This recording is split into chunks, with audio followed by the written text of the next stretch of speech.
이번 주의 토라 포션은 이 베하르라고 하는 제목입니다. 그 베하르는 이제 산에서라고 하는 그러한 뜻이고요.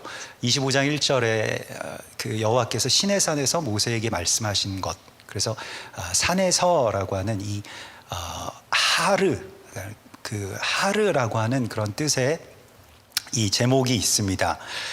그런데 우리가 이제 그 산이라고 하면, 여러분들 산 좋아하시는 분들도 계실 텐데요.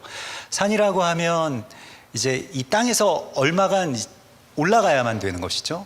그 올라가서 또 대부분은 다 이렇게 등산하시다 보면, 저도 이렇게 가끔씩 저희 아이들과 뒷산에 올라가는데 하다 보면 그냥 이 정도 했으면 운동 다 됐으니까 내려가자라고 해도 우리 아이들은 꼭 정상까지 올라가야 된다는 거예요. 그래서 정상에서 뭐 이렇게 한번 내려다보고, 그래서 정상을 향해서 이제 그 항상 올라가게 되는데, 이 베하르라고 하는 말이 그냥 어떤 공간적으로 그냥 산 하면 우리가 생각하는 것은 좀 높은 곳 혹은 뭐 삼각형으로 이렇게 그 높이 솟아오른 땅, 이렇게 생각을 합니다만은, 이 하르라고 하는 단어가 원래 흐릿하게 보이다라고 하는 그런 뜻입니다. 그래서 이것은 공간의 의미도 있지만 이것은 관점을 우리 가운데 새롭게 주시기 위한 하나님의 부르심입니다.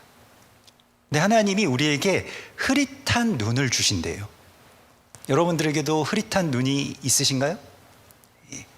저는 최근에 이제 흐릿한 눈을 하나님께서 주시는 걸 많이 느끼는데요. 그 노안이 와가지고 이제 그 생애 전환기를 맞이했기 때문에, 그래서 뭐 어떤 분들은 이제 갱년기라고 하지만 저는 이제 생애 전환기라고 이야기를 하는데, 그래서 그 점점 이제 가까운 게 보이지 않아서 어려움을 겪고 있는데, 그런데 이 베하르의 말씀을 들어보면 흐릿하게 보는 시각을 가지라고 말씀을 하시고 우리를 부르시고 있습니다. 이 흐릿하게 보는 것은 저도 노안에 대해서 가까운 게 잘 보이지 않아가지고 돋보기를 써야 되고, 또 멀리 이렇게, 예전에 휴대폰 이렇게 보시는 어른들 보면 연세가 좀 많이 들어 보이신다 이렇게 생각을 했는데, 제가 지금 그러고 있거든요. 휴대폰 이렇게 멀리 봐야지 보이고. 근데 하나님께서 가까운 것은 좀 덜 보고 좀 더 흐릿하지만 더 광대한 시각을 가지라라고 하는 그러한 초대가 이 베하르의 초대입니다. 우리에게 이 시각의 전환이 필요한 그 시간이 된 것입니다.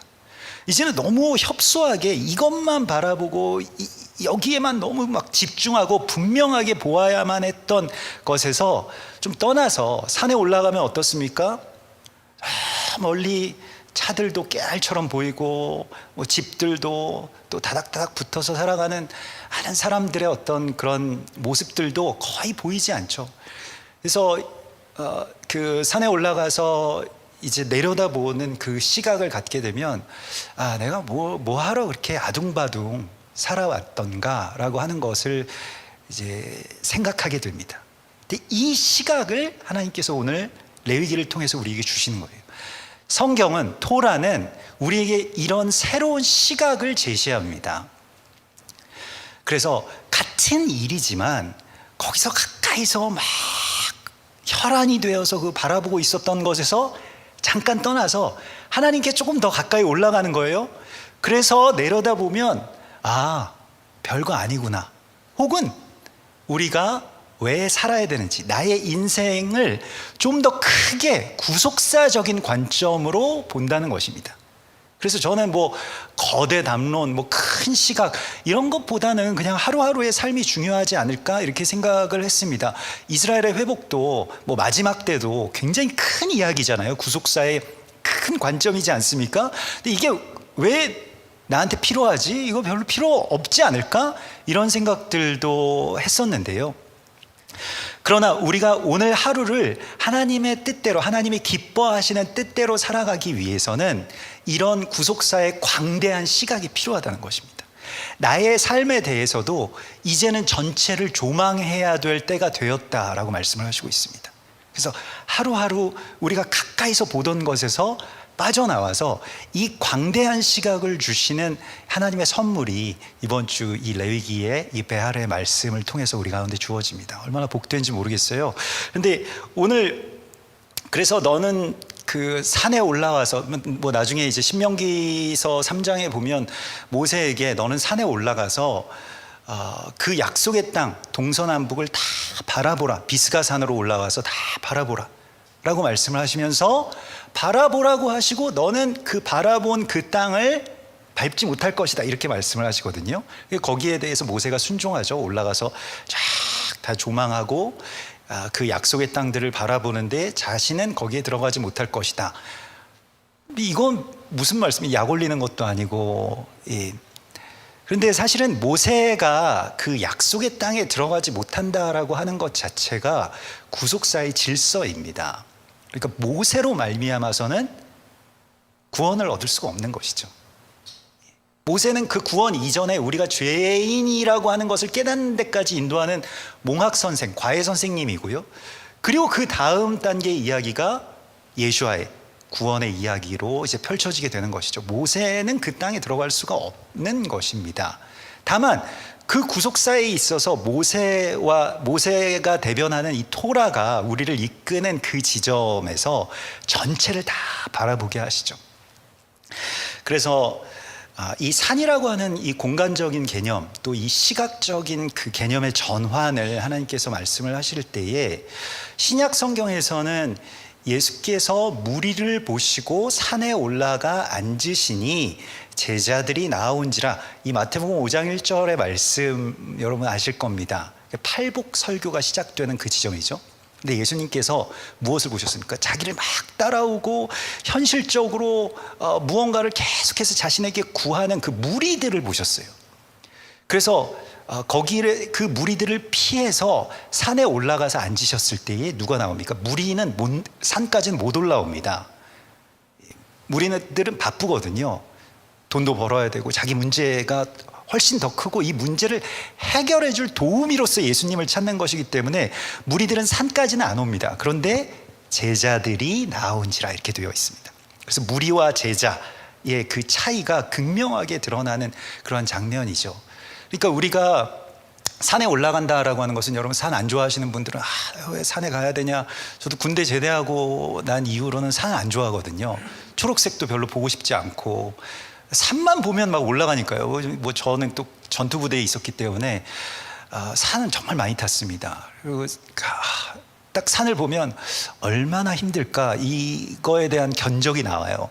그래서 저 각도를 보니까 정말 올라가고 싶지 않다 이런 생각들을 하게 되는데, 산에 올라간다라고 하는 것은 좋은 일이기도 하지만, 즐기면서 올라가면 참 좋은 일이긴 합니다만은 힘든 일이죠. 또 나의 삶에서 잠깐 떠나야 되기 때문에 그 산에 올라간다라고 하는 것은 일정 시간과 또 일정한 때의 어떤 삶을 중단하는 이 샤밧과 같은 그런 역할들을 하게 됩니다.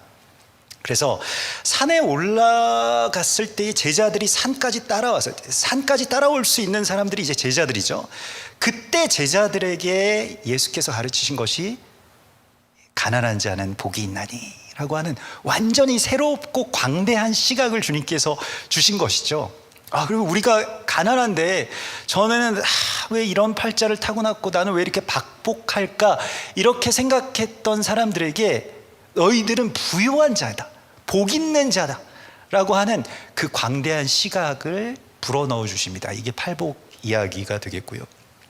그래서 시편 18편에서도 보면 나의 발을 암사슴과 같이 가볍게 하사 나를 나의 높은 곳으로 다니게 하시리이다 라고 하는 그러한 고백이 있습니다. 그래서 하나님께서는 우리를 그 높은 곳으로 가볍게 또 광대한 시각을 갖는 그 자리로 우리를 초대하고 계십니다. 그런데 그 광대한 시각의 그 이야기가 이 뒤에 나오는 안식년과 희년에 대한 이야기입니다. 그래서 이 베하르의 내용은, 베하르의 제목은 이제 산에서라고 하는 제목을 갖고 있지만 내용은 안식년 그리고 희년, 곧 그 주빌리, 요벨, 이 요벨에서 이제 주빌리가 나온 것인데요.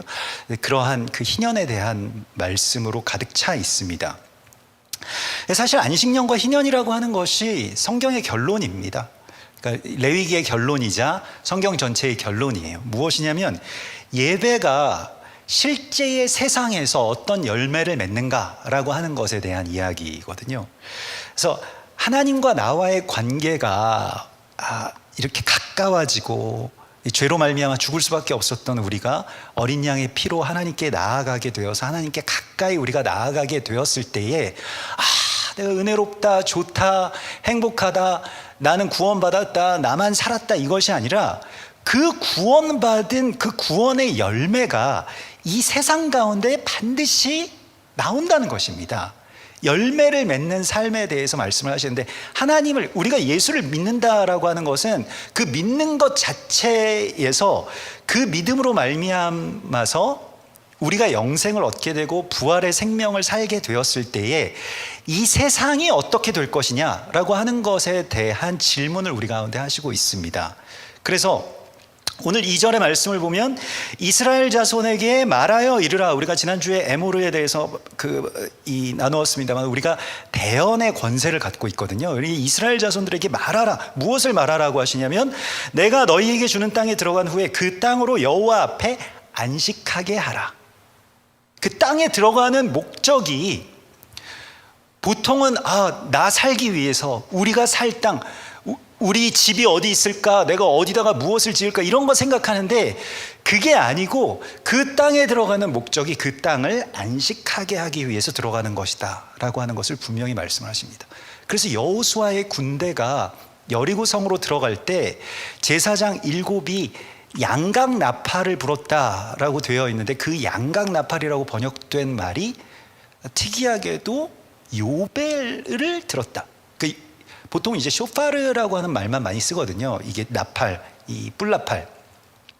근데 여호수아서에서는 이 여리고 성으로 올라가는 이스라엘 백성들, 이스라엘 용사들이 양각 나팔, 그러니까 이 희년의 나팔을 불었다라고 이렇게 나와 있습니다. 그게 이제 요벨이고 주빌리가 되는 것인데, 그 희년을 선포하면서 나갔다라고 하는 것이죠. 그래서 가나안 땅에 이스라엘 백성들이 들어가야 되는 이유가 그 이스라엘 백성들이 살 곳이 없어서가 아니라 그 땅을 안식하게 하기 위해서 들어가는 것이고, 우리가 이 세상을 살아가는 이유가 무엇인지를 하나님께서 우리에게 말씀을 하십니다. 안식하게 하라.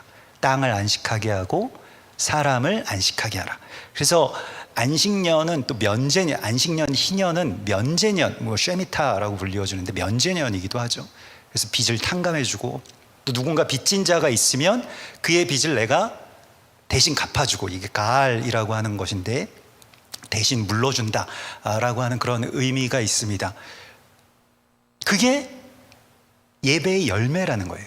우리의 신앙의 열매가 거기에 있다라고 하는 것입니다.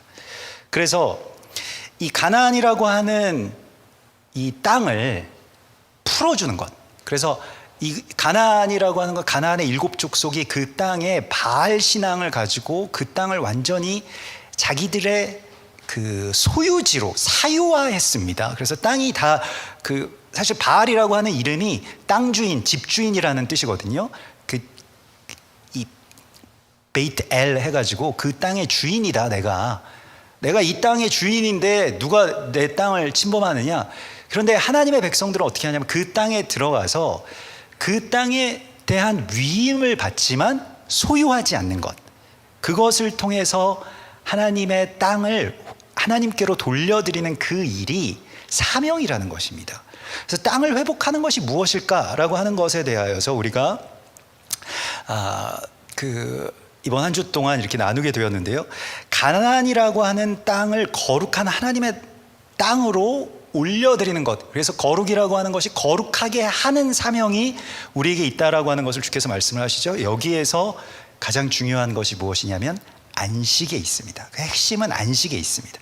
그러니까 거룩의 핵심이 안식에 있고요, 절기가 다 안식일이고, 우리가 지금 이 안식일 샤밧을 그렇게 지키는 것도 안식이 우리의 삶의 가장 처음이자 마지막, 알파와 오메가이기 때문에 그렇습니다.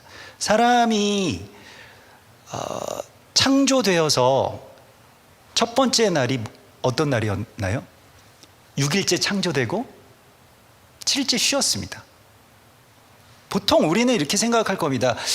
내가 뭔가 어떤 피조물을 창조한다면, 뭘 이렇게 정말 사람 같은 걸 내가 정말 만들 수 있다면 생명체를 만들 수 있다면 이것저것 많이 시켜볼 것 같아요. 저는 너 뛸 수 있어? 너 손가락 구부릴 수 있어? 웃어봐. 뭐 말해봐. 뭐 이런 것들 막 시키고 일도 시켜보고 막 여러 가지 하다가 배터리가 다 달면 좀 그래 쉬어. 이렇게 하는 어떤 그런 순서를 가질 겁니다. 그런데 하나님께서는 사람을 창조하시고 제일 먼저 안식하게 하셨습니다. 왜냐하면 이게 가장 중요한 것이고 이게 삶의 목적이기 때문에 그렇습니다. 안식이 삶의 목적이다. 우리는 쉬는 것 자체에 대해서 굉장히 좀 죄악시했던 그러한 이 시대를 살아왔습니다. 지금은 조금 그래도 쉬는 것에 대해서 가치를 많이 둡니다만은 예전에는 막 쉰다라고 하는 것을 굉장히 정말로 불성실하고 불충하고 뭐 이렇게 생각을 했죠. 그래서 저도 예전에 막 정말 막 충성 또 열심히 사역하는 그런 교회에서 그때 뭐 추억으로는 굉장히 좋은 추억으로 남아 있습니다만 많은 것들을 배웠고요. 또 충성하는 법도 배웠고 하지만은 그 목회자 이 부목사들이 이렇게 쉬는 것을 굉장히 못마땅해 하세요. 그 담임 목사님이. 그래서 빨간 날이라고 다 쉬어야 되냐 막 빨간 날도 막 부르시고 한 번은 이제 여름에 그 부교육자들이 휴가 기간이어서 휴가를 갔는데 뭐 어디 전국으로 이렇게 다 가시지 않겠습니까? 근데 멀리 뭐 고향 뭐 부산에도 가시고 뭐 사천에도 가시고 뭐 이렇게 했는데 다 다시 돌아오라고. 그래가지고 휴가지에서 다 목사님들이 막 돌아왔습니다. 그래서 막 너희들은 뭐 막 혼나고 괜히 부르신 거예요. 그러니까 그 쉬는 거 그렇게 중요한 거 아니다. 뭐 이런 걸 알려주시기 위해서. 그래서 그때 정말로 이게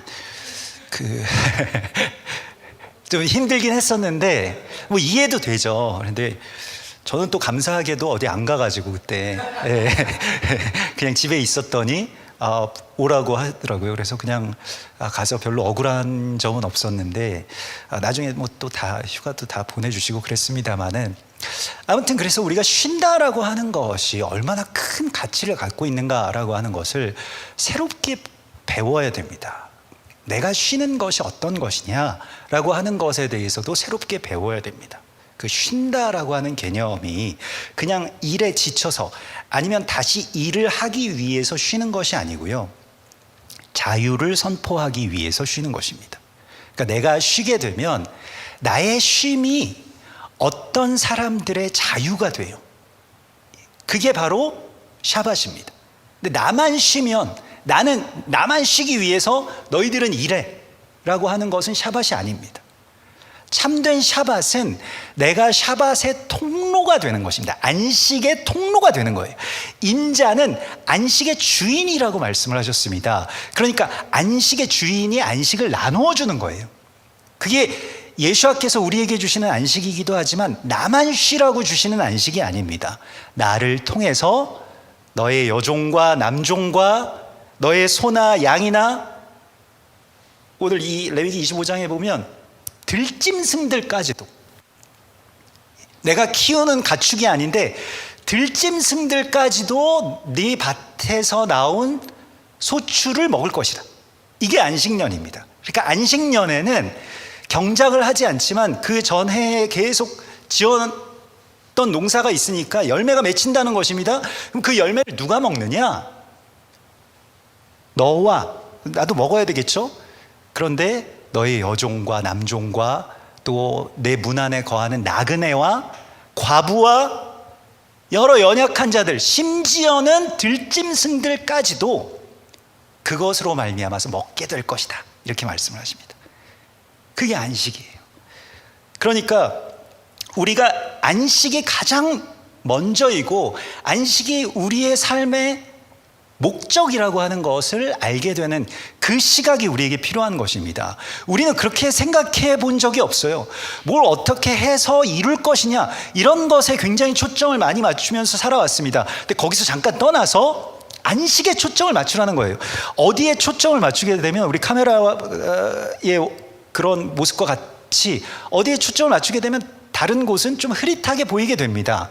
이걸 주님께서 우리 가운데 말씀하십니다. 우리가 안식에 대해서 초점을 맞추게 되면 다른 것들은 부차적인 것이 되는 것이죠. 그러니까 마음도 가벼워지고 또 넓어지고 이런 시각을 갖기를 하나님께서 우리에게 원하신다는 것입니다. 그래서 안식의 해, 그러니까 7번째 해는 안식하고 7번째 해가 7번 반복돼서 7안식년의 수효가 차면 그 이듬해가 희년, 주빌리가 되는 것이죠. 그래서 우리가 이 안식의 수효가 찬다라고 하는 것에 대하여서요, 안식의 수요가 차는 것은 그냥 우리가 안식일이 지나면 이 어떤 시간적으로 째깍째깍 지나가는 이 시간의 개념이 아니라 안식의 수요가 채워진다라고 하는 것에 대하여서 이 레위기 23장에 보면 지금 우리가 오멜 카운팅을 하고 있잖아요. 그러니까 초실절로부터 오순절까지 49일을 세고 있습니다. 49일 다음 날 50일이죠. 근데 이제 그 오멜 카운팅을 하는 이유가 무엇이냐? 7안식일의 수요를 채우기 위해서래요. 안식의 수요를 채웠다라고 하는 것이 어떤 것일까요? 그냥 안식일이 지나가면 수요가 찼습니까?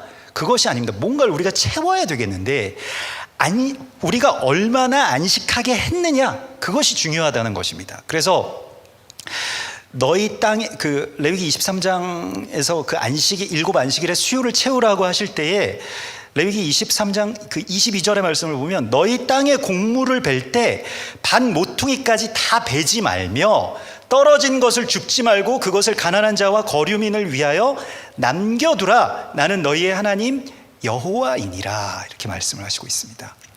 그러니까 우리가 절기를 지킬 때에도요, 절기가 다 추수 때거든요. 특별히 오순절은 미래 추수가 있는 때입니다. 가장 돈을 많이 벌 수 있는, 가장 많이 비축해 두어야 되는 미래 추수가 있는 그러한 때입니다. 지금도 우크라이나 전쟁 때문에 밀값이 너무 많이 올라가지고 뭐 짜장면 값도 오르고 칼국수 값도 오르고 막국수 값도 아마 올랐을 겁니다. 우리 감독님에게 또 막국수 한 그릇 감독님이 사주신다 그랬는데 아마 막국수 값도 오르지 않았을까 이렇게 걱정이 되는데, 그런데 그런 미래 추수에 있어서 추수를 하다가 절기가 되었어요. 안식일이 되었다는 것입니다. 그때 그냥 멈추고 올라와라.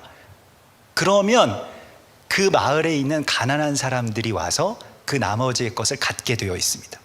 그러니까 내가 다 걷어가지고, 우리는 뭐 누굴 돕는다고 해도 내 걸로 다 거둔 다음에 그래 내 걸 너한테 좀 줄게, 이렇게 해서 뭐 가서 뭐 사진도 찍고 너 고맙지 뭐 이런 것들도 하고, 이제 그렇게 하는 게 뭐 일반적인데, 안식은 그 사람들이 정말로 이게 누군가에게 내가 도움을 받는다라고 하는 것이 자존심이 또 많이 상하는 일이잖아요.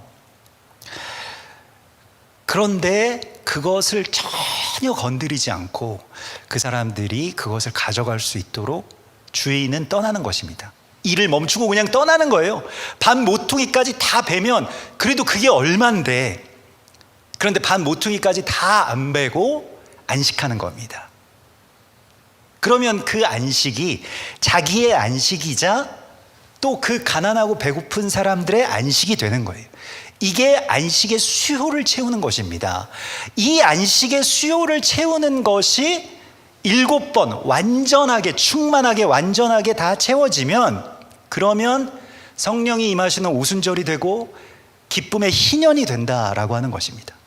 우리의 삶에서도요, 삶의 열매가 이 안식의 열매여야 됩니다. 내가 사람을 쉬게 하는 것, 내가 사람을 쉬게 하는 거예요. 여러분, 안식의 수요를 채우십시오. 그래서 그 형제님들 같은 경우에는 집에 가셔서 오늘 안식일이니까 설거지는 내가 하지, 얼마나 멋있어요. 당신은 좀 쉬어, 오늘은 좀 앉아 있어, 나 설거지하는 거 감상해, 뭐 이러면서 설거지하는 그 남편의 어깨를 보았을 때 얼마나 또 사랑이 다시 샘솟겠습니까? 그런 것들이 이제 안식의 통로가 되는 것이죠. 나로 인하여서 누군가가 쉬게 하는 것, 거기에 대한 막 소망이 여러분 끌어오르지 않나요? 오늘 레위기에서는 너로 인해서 많은 사람들이 쉴 수 있어 라고 말씀을 하고 있습니다.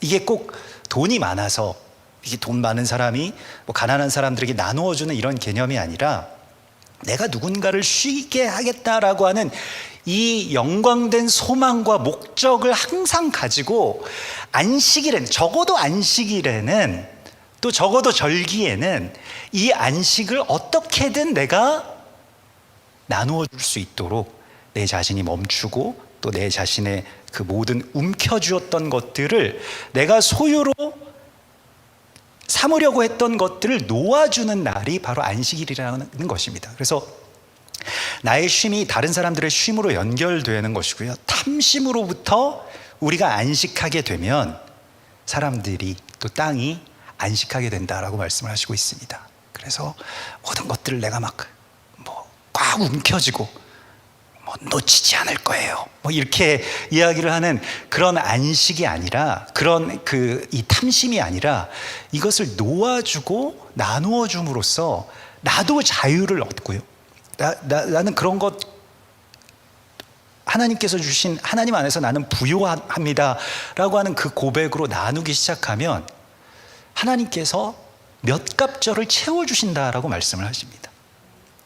그러니까 이 원리가 사실 성경에 나와 있는 경제적인 원리입니다. 경제의 원리, 돈에 관한 원리이고요, 레위기는 우리의 삶의 의식주와 또 재정에 관한 이야기들을 어떻게 예배로 연결시킬 것이냐라고 하는 것에 대한 말씀입니다. 그래서 삶에 대한 이야기고요, 삶의 열매에 대해서 말씀을 하시고 있습니다. 그래서 빌립보서 4장에서도 보면 내게 능력 주시는 자 안에서 나는 모든 것을 할 수 있느니라 라고 하는 그 유명한 고백이 있잖아요. 근데 바울이 그래서 어떤 고백을 하냐면, 나에게는 모든 것이 다 풍부합니다, 풍족합니다, 부족함이 없습니다, 이렇게 말하고 있어요. 바울 평생 동안 가난해가지고 자비량 선교를 했고 자비량 사역을 했고, 저도 잠깐 예전에 자비량 사역을 하면서 잠깐이었습니다만은 굉장히 사실 그게 쉽지가 않더라고요. 일하면서 사역도 한다라고 하는 게 생각보다 어려워서 항상 일 나갈 때마다 항상 하나님께 언제쯤이면 마칠 수 있을까요? 이런 기도도 하고 그랬습니다. 근데 사도 바울 평생 자비랑 사역하면서 항상 부족했죠. 또 세계 선교를 해야 되기 때문에 돈도 항상 부족하고요. 그래서 뭐가 부족합니다, 뭐에 얼마가 필요합니다, 이런 편지를 보낸 것이 아니라 빌립보 교회에 나는 모든 것을 다 가진 자입니다, 부유합니다, 내게는 부족한 것이 없습니다, 가난한 채로 옥에 갇히고 또 텐트 만드는 일을 하고 선교지에 항상 그 배고픔과 또 서러움과 이런 것들에 시달렸던 바울이 자기 자신에 대해서는 굉장히 부유한 시각을 갖고 있는 것을 보게 됩니다. 나에게는 모든 것이 풍족합니다 라고 하는 그 고백이, 그게 뭡니까? 그게 부자인 겁니다. 근데 잘못된 부자는 자기의 그 풍족한 소유가 자신을 더 괴롭게 하죠. 자신을 막 찌르고 사람들을 막 의심하게 하고, 저 사람이 내 걸 가져가지 않을까, 나에게 돈을 바라고 접근한 것은 아닐까, 이런 생각들을 하게 되죠. 심지어는 부부 사이에서도요. 그래서 내게는 모든 것이 풍족합니다 라고 하는 것이 탐심으로부터의 자유이고 안식입니다. 그래서 우리가 안식일에는 항상 하나님께도 그렇고 또 가족들에게도 그렇고 나에게는 모든 것이 풍족합니다 이렇게 고백해야 됩니다.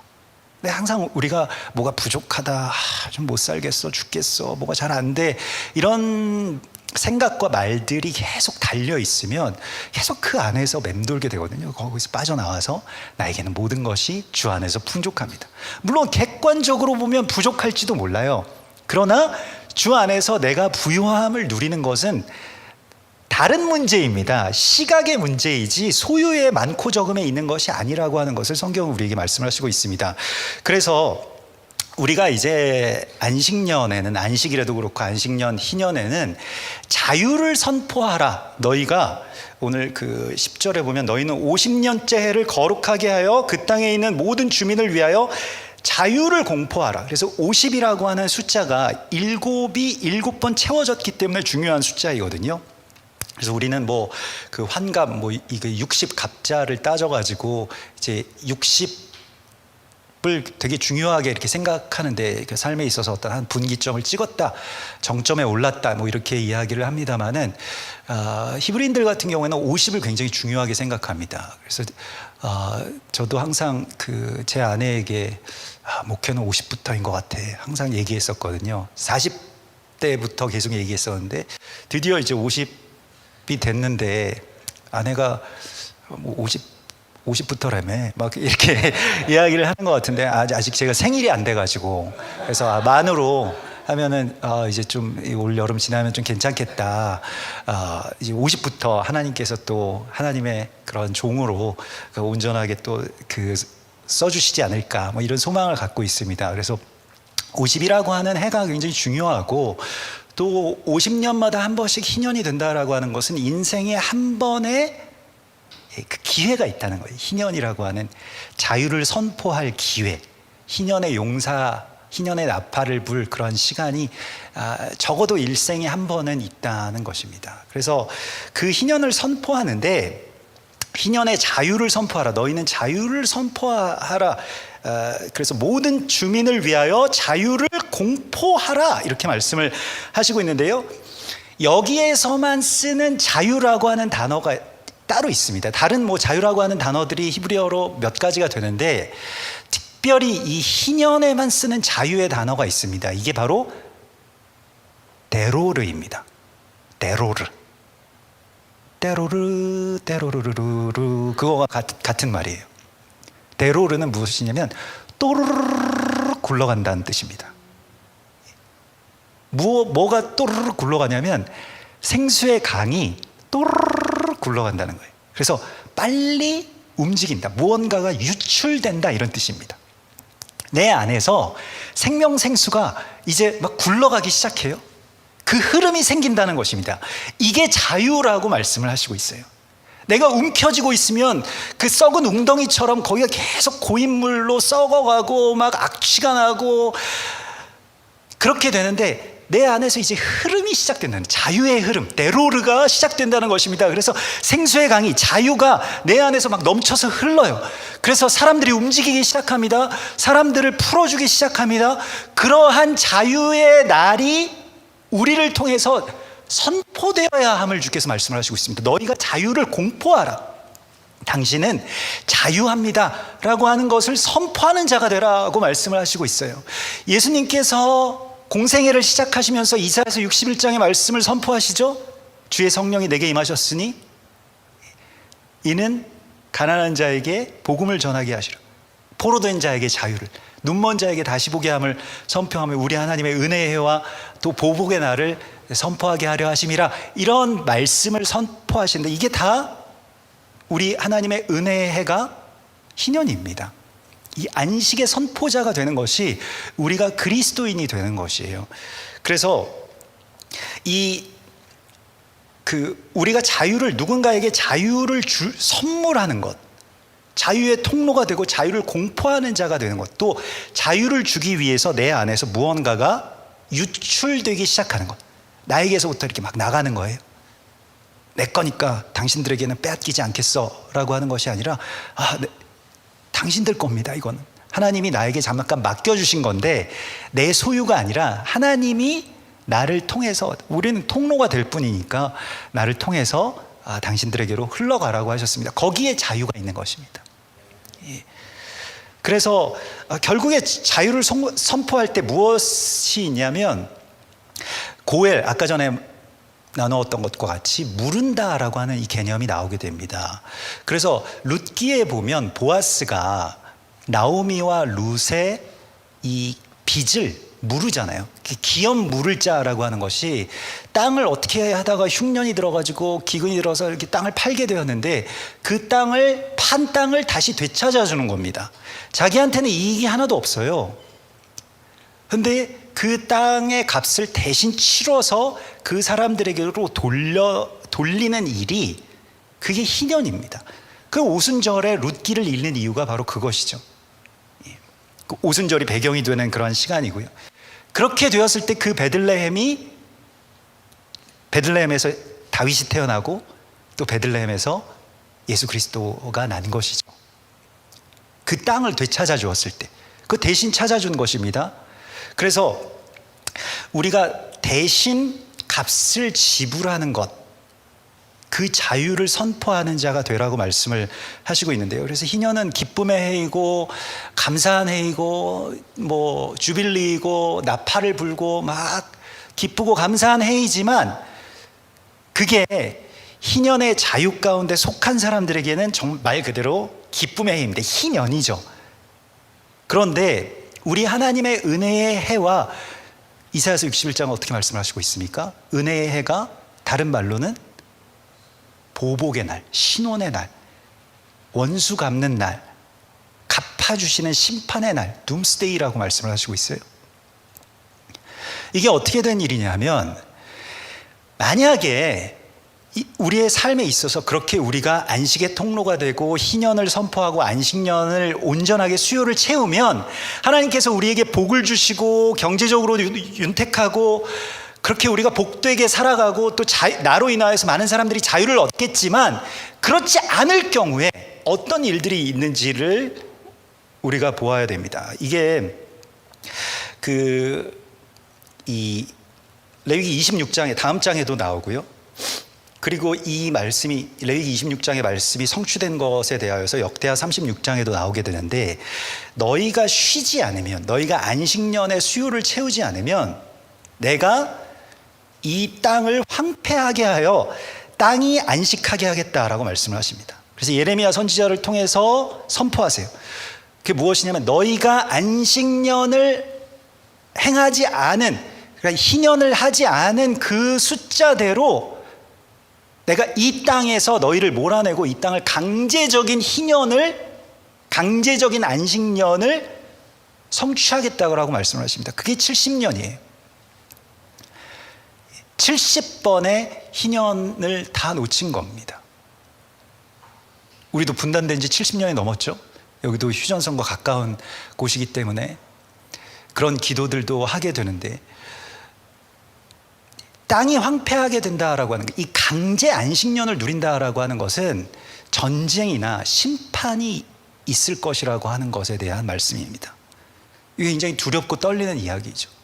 우리가 쉬게 하지 않고 내가 멈추지 않았을 때 일어날 일들에 대하여서 성경은 그것이 심판이 될 것이라고 말씀을 하시고 있습니다. 그래서 레위기 26장 34절에 너희가 원수의 땅에 살 동안에 너희 본토가 황무할 것이므로 땅이 안식을 누릴 것이라.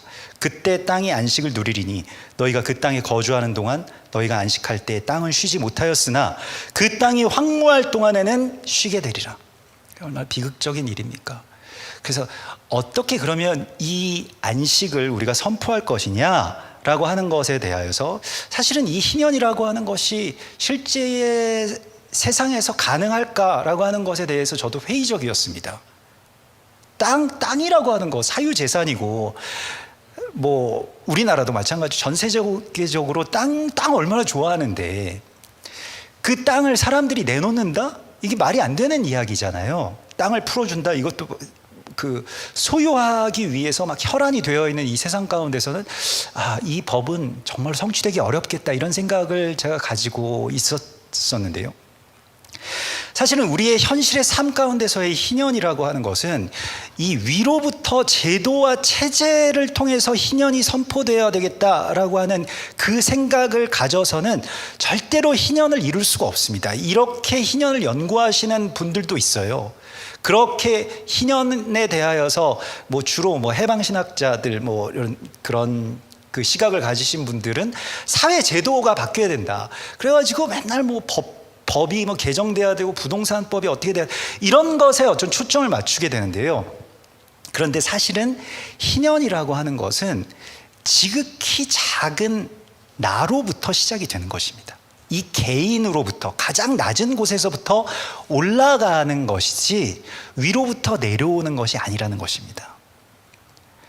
그래서 우리가 집을 그리면요, 그냥 일반적인 아이들한테 집을 그려봐 라고 하면 지붕부터 그리잖아요. 근데 목수나 건축자들한테 집을 그리라고 하면 주춧돌부터 그립니다. 그래서 올라가죠. 집이 세워지는 구조가 그렇습니다. 지붕부터 지을 수 없는 거예요. 그런데 제도부터 손보자라고 하는 것은 지붕부터 짓자는 얘기입니다. 아예 지을 수 없는 그 설계, 그 방법을 갖고 있는 거예요. 아래서부터 해야 되는 것입니다. 그래서 예수님께서 예루살렘 왕궁에 오시지 않고 이 베들레헴 그 가장 목자들의 가장 낮은 곳에서부터 시작하신 거예요. 그렇게 될 때 집이 지어져 올라가기 때문에 그렇습니다. 그래서 우리가 이 희년의 법에 대하여서는요, 이 위로부터 이거 제도와 법으로 이거를 하자라고 한 그 두 가지 케이스가 있습니다. 우리 현대사에 이 두 가지 케이스가 나오게 되는데, 위로부터 하자라고 하는 게 말하자면 공산주의 혁명이었어요. 볼셰비키 혁명. 그 실패했죠. 지금 러시아가 어떻게 되고 있습니까? 저 북한이 어떻게 살고 있습니까? 그게 무엇이냐면 부자들의 것을 빼앗는 희년, 그러니까 이 땅의 안식년과 희년법을 아주 유사하게 바꾸어서 마치 이단처럼요, 끝에 가가지고 그걸 적개심을 가지고 그 사람들에게 이 칼과 망치를 가지고 와서 그들 것 빼앗아서 가난한 자들에게 나눠주면 그게 희년이라고 그렇게 이해했던 것입니다. 그런데 이스라엘에서는요, 같은 이 희년인데 이게 키부츠와 모샤브로 공동체로 이게 정착됐습니다. 그래서 제도가 아니라 공동체가 같이 공동 경작을 하고 같이 공동 육아를 하고 함께 공동체로 살아가는 그 작은 공동체를 만들었어요. 제도가 아니고 체제가 아니고 이념이 아니기 때문에 거기에서 뭐 자신들의 어떤 상황에 따라서 또 사유재산을 인정하기도 하고 또 어떻게 뭐 같이 이렇게 협동조합을 만들기도 하고, 그래서 같이 합력하고 연합하는 것으로 이 희년을 소화하고 실현했습니다. 그게 이스라엘이에요. 이스라엘은 뭐 지금 안보의 문제는 있긴 합니다만 굉장히 잘 살죠. 그러니까 우리가 이 현실의 희년이라고 하는 것에 대해서 나는 뭐 땅도 없고 집도 없는데 무슨 내가 희년을 선포할까 이런 생각을 하는데, 이 바울은 자기가 옥에 갇혔을 때에도 희년을 선포합니다. 그래서 같이 옥살이를 하던 이 오네시모를 풀어달라고 하는 편지를 같이 얘기하다 보니까 내가 누구의 종인데 누군가 뭐 거기서 뭐 탈출하고, 당시에는 그렇게 되면 이제 죽이는 거거든요. 근데 그 주인이 알고 봤더니 같은 성도인 거예요, 초대교회. 그래서 빌레몬이라고 하는 사람에게 편지를 씁니다. 그래서 그 빌레몬서에 보면 이후로는 그 종을 종과 같이 대하지 아니하고 종 이상으로 곧 사랑받는 형제로 두자. 이게 희년이에요. 사람 풀어주자 우리가 같이. 그래서 이 희년이 선포되기 위해서는 성령의 권능이 필요합니다. 보아스도 권능 있는 자였잖아요. 유력한 자. 그 권능이, 우리가 성령의 권능을 받으면 어떻게 됩니까? 초대교회의 성도들도 사도행전 4장에 보면 성령의 권능을 받아서 뭘 했습니까? 성령의 권능을 받아서 믿는 무리가 한 마음과 한 뜻이 되어 모든 물건을 서로 통용하고 자기 재물을 조금이라도 자기 것이라고 주장하는 사람이 없었다. 그래서 어떻게 되냐면 사도들이 큰 권능으로 주 예수의 부활을 증언하니 무리가 큰 은혜를 받고 주변에 있는 사람들이 다 변화되기 시작합니다. 우리가 주 예수의 부활을 증언한다라고 하는 것이 무엇입니까? 사람들을 돕는 거예요. 풀어주는 것입니다.